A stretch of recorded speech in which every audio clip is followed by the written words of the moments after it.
tayong kukuhanan. Galing na kasi ako sa school bus. Ngayon yung kailangan ng trabaho bibigyan natin. Panoorin nyo ito hanggang sa dulo itong video natin. Ito galing na kasi ako sa school bus kaya kayo na yung mga ano. Ayan.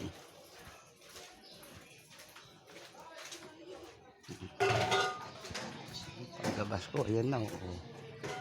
So, yan ang trabaho sana. Hindi ko na yung papatulan dahil galing na tayo rito. Nag-school bus na tayo. May trabaho tayo. Yung mga walang trabaho, Lourdes School, Mandaluyong. Ayan o.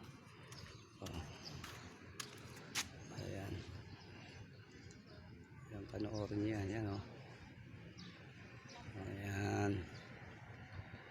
Ang bahay niya, yun, yung may tarpaulin na pula. Ayan pa isa o dalawa yan. Ayan.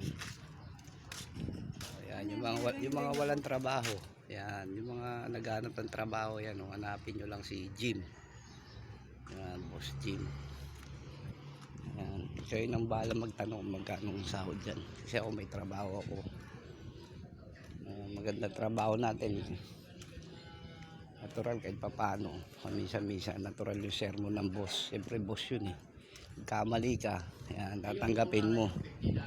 Ayan. Yan yung isang driver niyan, yan.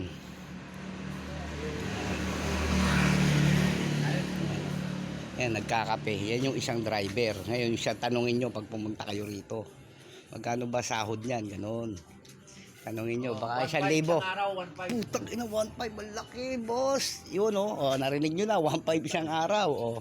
Punta lang kayo rito, yung mga walang trabaho, ha. Conductor, yan, nangangailangan siya.